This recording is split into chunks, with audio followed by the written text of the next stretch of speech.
కూటమిలో జట్టు కడితేనే కదా సక్సెస్ అయితేనే కదా. ఇప్పుడు ఈ ట్రిప్ సక్సెస్ కాబట్టి క్రిందసారి ఫెయిల్యూర్ వల్ల అసలు కాపుల కాన్సెప్ట్ ఏంటి ఫ్యూచర్లో అనేది డౌట్కి వచ్చింది.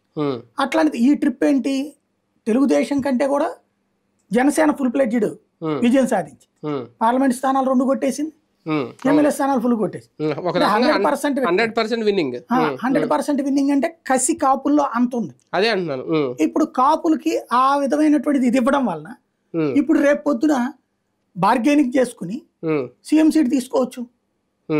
తెలుగుదేశంతో బార్గెనింగ్ అంటే ఒక 1 year అలాగా 2 years అట్లాగా 2.5 years అడుగుతారంటారా, లేదా వాళ్ళే ఇవ్వచ్చునేమో చంద్రబాబు. ఎందుకంటే ఈ జట్టు 10 ఏళ్ల పాటు ఉంటే ఇక ఆ తర్వాత ఛాన్స్ ఉండదు జగన్కి. అవును, విడిపోతే గెలుస్తారు. క్రిందసారి సెంటర్లో యూపీఏ వేరు, తృతీయ పక్షాలు వేరు కాబట్టి బీజేపీ గెలవగలిగింది, ఫుల్ ప్లేజ్డ్గా 2/3 గెలిచింది. అలాగే ఇక్కడ కూడా తెలుగుదేశం వేరు, జనసేన వేరు, బీజేపీ వేరు, ఎవరిదో వాళ్ళు పోటీ చేశారు కాబట్టి భారీ మెజార్టీతో గెలిచాడు.